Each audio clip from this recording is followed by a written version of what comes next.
we saw you and Cody sort of working together from the get-go, right? You had a pretty good relationship.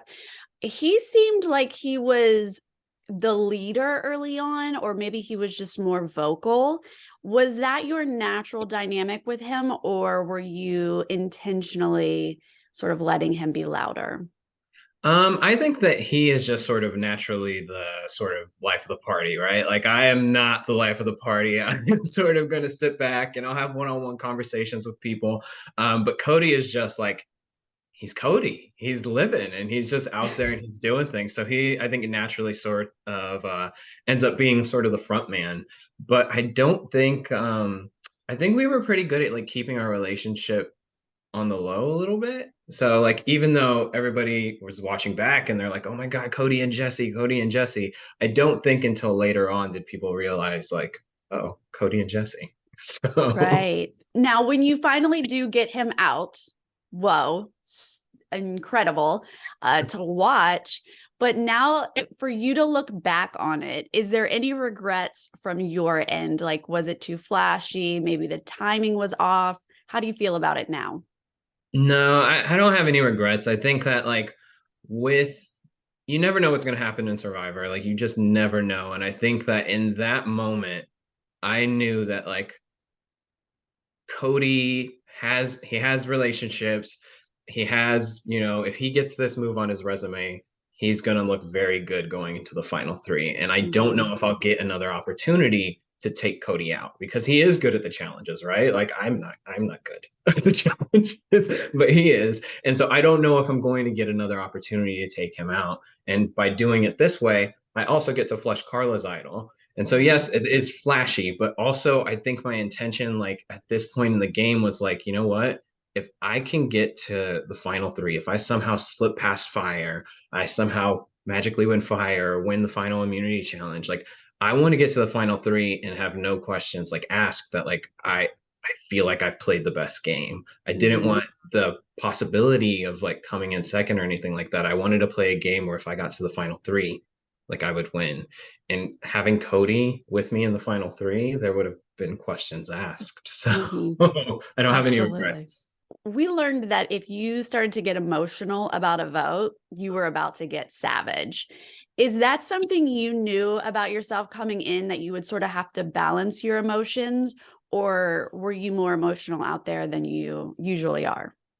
No, I mean, I think that I'm just like naturally like I'm conflict avoidant, right? Like I enjoy like not getting into conflicts with people. I enjoy like I'm not a people person, but I don't like to hurt people's feelings and I don't like to do things like that.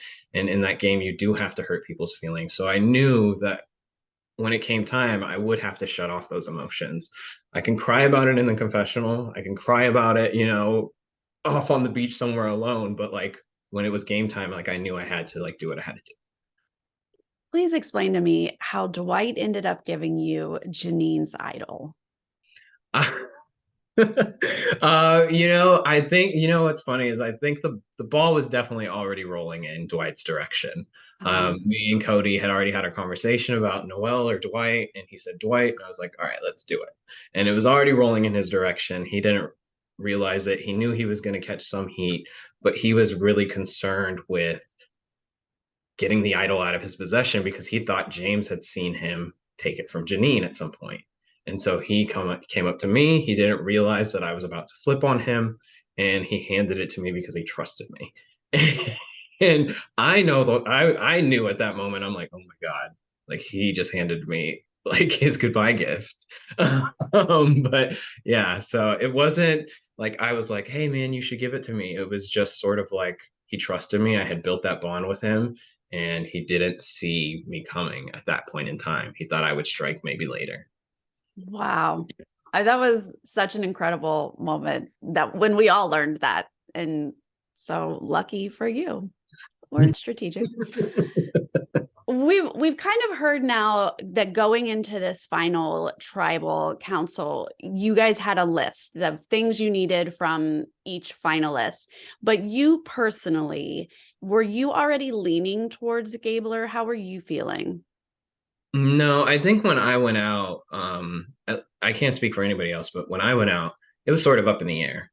Mm-hmm. Um, like I had felt like, again, I'm focused on my game, right? Like I'm like, I've played the best game out of the people that are in this final four. I know if I can get there, I feel like I'm winning. And then when I go out, I'm like, I need to assess who's played the best game now. And I think there were reasons to vote for Cass and there were reasons to vote for Gabler. I think that for me, it did come down. I went into Final Tribal not sure if I was going to vote for, honestly. I think that there were moves that Cass thought that she had made that I didn't necessarily see in the same light. And I thought that the final three were pretty even. Um, Mm-hmm. and I honestly had completely forgot about, the Ellie vote because I place more emphasis on like the later stages of the Mm-hmm. game. And so when Gabler was the one that could throw out a move that he could own, that did matter for me. So is it like that tiny of a difference? Whereas Cassidy was involved in most of the votes, but didn't really run any vote. Gabler is involved in most votes, but he has that one Ellie vote that he can claim. Was it that tiny of a difference? I mean, so I think there's like two aspects. Like, there's multiple aspects to this game, but there's like the strategic component, right? But there's also the social component. Mm-hmm. And I think that the strategic component, there were moves like the Ryan vote, and there were also moves like the Sammy vote, where Cass had thought like it was Sammy the whole day. She didn't realize that it was gonna be her until like we had flipped it. And so there were a lot of places where Cassidy had like sort of blind spots in the strategic side of things, right? Mm-hmm. In terms of having the information. She thought she had more information than she actually did. But also, there was a social component to things. And I think one of my last conversations with Cassidy was I had gone the whole game without having like any like sort of like conversation that I felt was somewhat confrontational. And my last conversation with Cassidy was a little bit tense, is what I'll say. And it was just around me pitching like the fire idea to her and her not Mm-hmm. feeling. And the conversation, just from a social standpoint, I felt a little bit weird about it. So I think there's something about, the strategic side of things as well as the social side of things that come into play. I was looking up what you work with and study, and I read about two surveys that you studied or were involved in that involved obscuring results. And I found this really fascinating because it talked about behaving in calculated ways and responding in influenced ways, which is basically what these games are, Survivor. We saw you behave in calculated ways many times, but specifically mentioning in front of the jury that, hey, Cassidy, give up immunity, go against me in fire. Did we then see the jury respond in an influenced way? I mean, I don't think I mean, I think that might have had a little bit of weight, but I don't think it had as much weight as like people think it did. Mm, I think there were multiple things. Again, I'm not speaking for the jury, but I do feel that when I got back to, Ponderosa, I got back to the jury, it was sort of up in the air. I think people mhm, were really invested in me mhm. making it to the end, and I think you could see that like with people me making people ugly cry on the jury. I think people were very invested in the idea of me making it to the final three. And so when I got back, it was pretty up in the air of people like, okay, now who do we decide between of these three kind of thing? We saw you and Carla sort of it seemed like you guys got really close after merge and working together. When you were split up into two separate groups to go to tribal, we saw you mentioning like, how's this going to affect Carla? It seemed like you were concerned about how it would affect Carla, and then just like a tribal or two later, you're trying to basically blow up her spot, get her, out of the loop. What happened there? Did something change? So again, I have relationships and I like being nice to people and all of that. But again, at the end of the day, it's a game and I know I have to make hard decisions. I will say that that vote with the Ryan vote, where we're on different tribals, um, me being concerned about Carla was me worrying about if we take out like Cass and James had gone home or something like that, then Carla's alone on an island and she feels like she has her back against the wall. I didn't want Carla to feel like she had her back against the wall. So my concern about Carla was also strategic. I Mm. didn't want her to feel like, oh, I'm against her. So I was taking that into consideration. I wanted Carla to feel comfortable with me going forward. I did know eventually I was going to have to like make a move against her and trip her up. So, but I was already at that stage. I'm like, I want to keep Carla comfortable right now. I don't want her to get any sort of like hint that I might be planning something at some point. Is there anything, I mean, besides winning final immunity, was there anything else you could have done to seal that win? Besides winning final, well, I mean, making fire quicker than Gabler.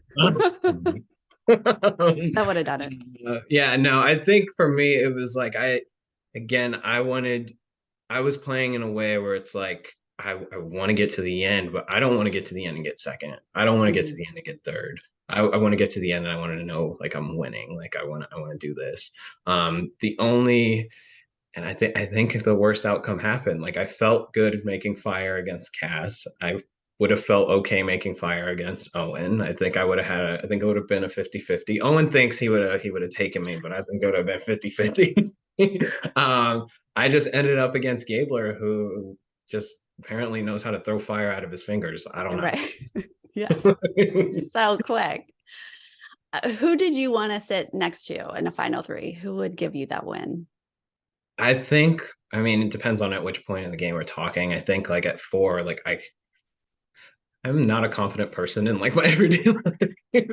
But like at 4, like I was feeling confident that like no matter who I sat next to of Owen Gabler and Cass, that I feel like I could have gotten the win. I had taken out Cody, who I thought like I was less confident sitting next to, and even Carla to a certain extent. But I felt very confident against pretty much anybody at that Final Four stage. Mm-hmm. Are you surprised at all about this sort of fan reaction after the show? Um, I am I am a little bit surprised. The I think that the claims that like the jury was poisoned or the jury was bitter are a little bit overblown. I think that I was not bitter. I can't speak for anybody else, but I think that at the end of the day, there is a jury management component to this game. I was able to blindside somebody and steal their idol. And still feel like I could have gotten the vote. But yeah, I don't know. I'm a little taken aback by it. I had to stay off the internet a little bit, but we're all good here.